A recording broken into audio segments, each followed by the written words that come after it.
નમસ્કાર મિત્રો, ખાસ કરીને આજના વિડીયો આપણે માહિતી આપવાની છે આવનારા દિવસના હવામાનની, ખાસ કરીને કચ્છ કાતરા અત્યારે જોવા મળી રહ્યા છે તે વિશેની સંપૂર્ણ માહિતી આપવાની છે। પણ સૌપ્રથમ હું આપને એ જણાવી દઉં કે આવનારા દિવસમાં આપણે ખેડૂત મિટિંગનું આયોજન કરેલું છે। ખેડૂત મિટિંગ છે એ છે તારીખ 21 ડિસેમ્બર 2025 અને રવિવારના રોજ સમય છે સાંજે 4 વાગ્યાનો।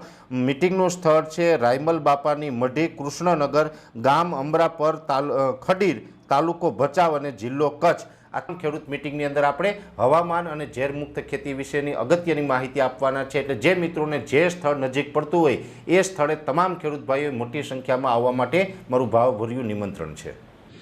હું હવે આપને એ જણાવી દઉં કે અત્યારે જે પ્રમાણે જોવા જઈએ તો રાજ્યની અંદર ઘણા દિવસથી ઘણા ખેડૂત ભાઈઓ છે જે આપણે કચ્છ કાતરાના આધારે જે અવલોકન કરતા હોય છે એ મિત્રોની, ઘણા બધા મિત્રોની કોમેન્ટ આવી રહી હતી, મને ફોન કોલ્સ આવી રહ્યા હતા કે પરેશભાઈ, આ વર્ષે જે માવઠું થયું દિવાળી પછી, એ માવઠા પછીથી કચ્છ જોવા નથી મળ્યા। ત્યારે માવઠાના લાંબા સમય પછીથી અત્યારે આપણે કચ્છ દેખાઈ રહ્યા છે। લગભગ 1.5 મહિના જેવો સમય થઈ ગયો છે માવઠાના, ત્યાં સુધી આપણે કચ્છ ન દેખાણા, પણ હવે આપણે 45 દિવસ પછી કચ્છ જોવા મળી રહ્યા છે। એમાં પણ ખાસ કરીને ઉત્તર ગુજરાતના છૂટાછવાયા વિસ્તાર છે, કચ્છ જિલ્લાના અનેક વિસ્તારો છે, સૌરાષ્ટ્રના છૂટાછવાયા વિસ્તારો છે અને એની સાથે મધ્ય પૂર્વ ગુજરાતના ભાગો છે, એની અંદર 2-3 દિવસથી આકાશમાં કચ્છ જોવા મળી રહ્યા છે। એટલે કે વાદળના જે આકાશમાં લીસોટા થઈ જતા હોય, અમુક જગ્યાએ ઘાટા વાદળ થાય, આ પ્રકારનો માહોલ જોવા મળી રહ્યો છે। આની પાછળનું મેઇન કારણ છે કે અત્યારે જે શિયાળા દરમિયાન WD એટલે કે વેસ્ટર્ન ડિસ્ટર્બન્સ પસાર થતા હોય છે, પશ્ચિમી વિક્ષોભ પસાર થતા હોય છે, એમાંથી એક મજબૂત પશ્ચિમી વિક્ષોભ છે એ અત્યારે પસાર થઈ રહ્યું છે અને એનો ટ્રફ હોય છે એ પાકિસ્તાનના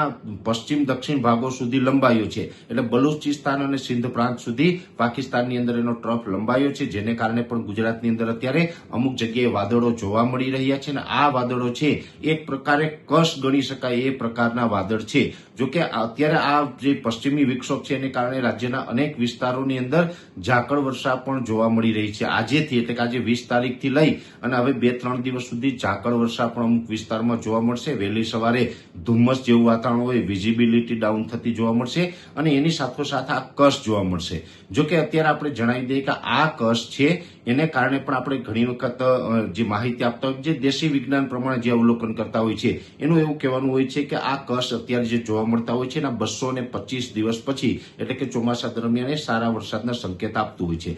જોકે દેશી વિજ્ઞાન પ્રમાણે માત્ર કચ્છ નહીં, હોળીના પવન હોય, ચૈત્રી દનૈયા હોય, અખાત્રીજના પવન હોય, બીજા પણ ઘણા બધા પેરામીટરો છે એના આધારે અવલોકન થતું હોય। જ્યારે આપણે જે વાર્ષિક કાર્યક્રમ બનાવતા હોય છે, વાર્ષિક કાર્યક્રમ આપણે દર વર્ષે એપ્રિલ મહિનામાં લોન્ચ કરીએ છીએ, સંપૂર્ણ ટેકનોલોજીના આધારે આપણે આગાહી છે એ સેટેલાઇટના માધ્યમથી થતી હોય, જેની અંદર IOD છે, MJO છે, અલનીનો છે, લાનીનો છે વગેરે પેરામીટરોનું પ્રિડિક્શન કરવામાં આવતું હોય છે। પણ જે દેશી વિજ્ઞાન પ્રમાણે જે ઘણા બધા મિત્રો અવલોકન કરતા હોય એના માટે એક ચિંતાનું કારણ હતું કે આ વર્ષે લાંબા સમયથી કચ્છ જોવા નથી મળ્યા, પણ એ હવે આપણે સારા સંકેતો અત્યારે કચ્છ છે આપી રહ્યું છે, કેમ કે દેશી વિજ્ઞાન પ્રમાણે પણ અનેક પેરામીટરોમાંનું આ એક માધ્યમ છે। એટલે આ એક માધ્યમ છે એ ક્યાંય ને ક્યાંય નબળા સંકેત આપતું હતું, એની અંદર છેલ્લા 2 દિવસથી આપણે પોઝિટિવ બાબત જોવા મળી રહી છે કે રાજ્યના અલગ અલગ વિસ્તારમાં કચ્છ દેખાવાનું ચાલુ થયું છે।